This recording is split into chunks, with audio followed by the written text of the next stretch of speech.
Bonjour à tous, c'est Quentin de chez Digital Bootcamp. Dans cette nouvelle vidéo, je vais vous présenter Small SEO Tools, qui est un outil de webmastering et création de contenu pour le web.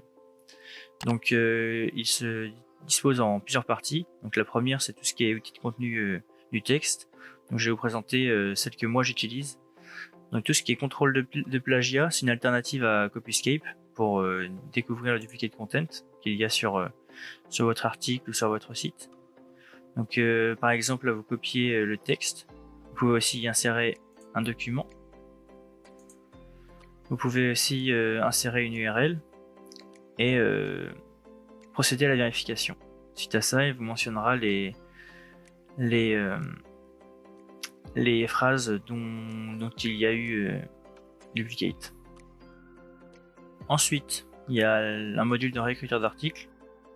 Vous pouvez vérifier l'orthographe de votre article, l'orthographe et la grammaire, compter ces mots. Par exemple, si vous êtes rédacteur web, vous avez une contrainte sur le nombre de mots.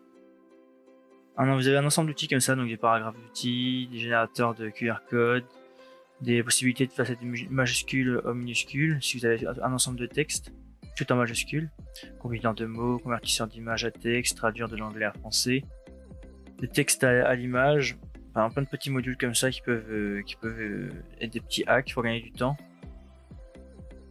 Ensuite, on a tout ce qui est les studios de design. Ça, c'est vraiment spécifique à l'outil. C'est des applications en plus que Small SEO propose. Donc, on a les logos du fabricant. Donc là, c'est un générateur de logos. Vous avez plusieurs templates, etc. Pour pouvoir créer des logos facilement. Donc, rien qui mériterait d'être substitué par le travail d'un designer, mais ça peut vous faire gagner du temps sur des projets ou des tests. Ensuite, on a les créateurs de CV, les créateurs de flyers, les créateurs d'affiches, et les créateurs d'invitations.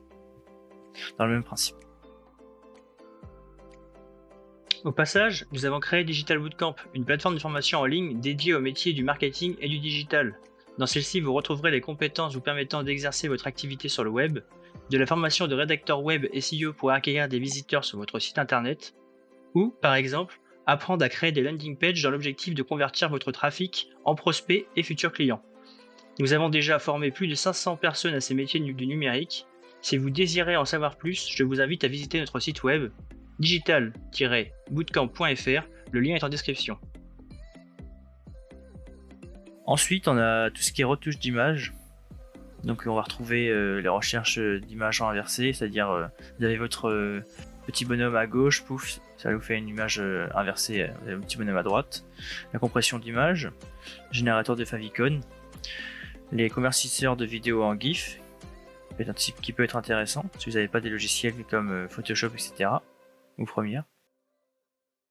Redimensionner une photo, renier une image, convertir en JPEG, de RGB à X, c'est pour tout ce qui est colorimétrie, etc., etc. Ensuite, vous avez des outils de mots-clés, donc pour tout ce qui est webmaster et SEO. Donc pour suivre le positionnement de vos mots-clés, vérifier la densité d'un mot-clé, savoir si il y a la compétitivité sur ce mot-clé. Ensuite, il y avait des suggestions de mots-clés par rapport à la thématique choisie, des outils de recherche de mots-clés. Vous pouvez aussi avoir le classement des mots-clés de vos concurrents. Et un ensemble d'outils comme ça, donc pour le chercheur de mots-clés ciblés liés, suggestion de longue traîne, après les analyses des mots-clés concurrents, etc., etc. Difficulté, recherche de mots-clés en ads, et j'en passe. Ensuite, vous avez tout ce qui est outils de backlink. Donc pour vérifier si votre backlink est toujours bon, entre guillemets, s'il est toujours en lien avec quelque chose. Là, vous avez créateur de backlink. Là, vous avez vérificateur de backlink, savoir le nombre de liens qu'il y a sur votre page. Là, c'est les liens rompus, savoir s'ils sont toujours ciblés sur la page ou pas. Si la page en face n'est pas une erreur 404, par exemple. Là, vous avez calculateur de prix de lien, mais c'est genre d'outil que j'utilise pas. Vérificateur de lien réciproque, etc., etc. Ensuite, il y a tout ce qui est les outils de gestion de site web, donc vraiment webmastering, donc vérificateur de score SEO de votre page, vérificateur de page rank sur Google. Ensuite, vous avez des pages speed.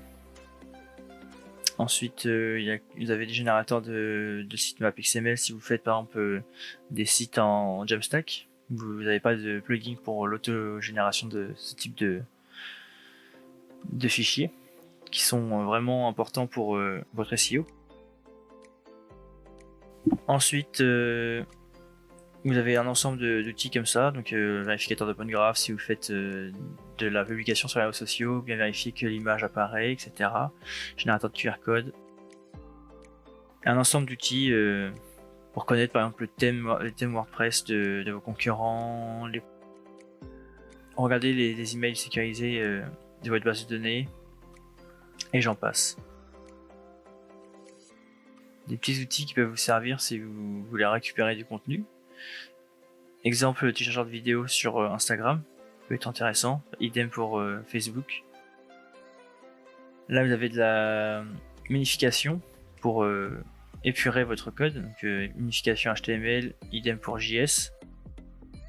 Un générateur de robots.txt afin de donner les indications au crawler robot de Google sur quelle page il a le droit d'indexer, etc. Ensuite, il y a des formateurs pour le code, formateurs PHP, HTML, etc. Ensuite, on va passer aux outils de site internet. Donc là, c'est tout ce qui est tracker de liens, la vérification d'un statut d'un serveur, les ratios textcode, qui peut être très bon aussi pour votre optimisation SEO. Très important à prendre en compte. Ensuite, pour vérifier votre cache, les recherches WYSIWYG, par exemple, si vous êtes domainer et vous cherchez les coordonnées de propriétaire d'un nom de domaine, avec ce genre d'outil, vous pouvez récupérer ça facilement. Vous avez des petits outils comme ça, trouver un identifiant Facebook, vérification, la compression gzip sur votre serveur, vérificateur SSL pour votre HTTP, etc. etc.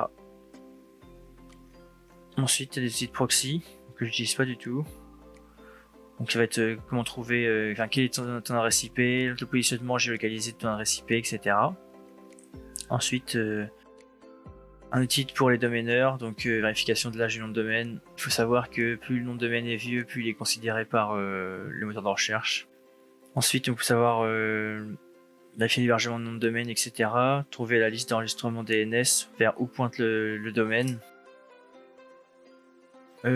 Trouver des noms de domaine expirés. Après, c'est des outils qu'il faut essayer, qui peuvent être très intéressants, mais il faut vraiment les essayer un par un.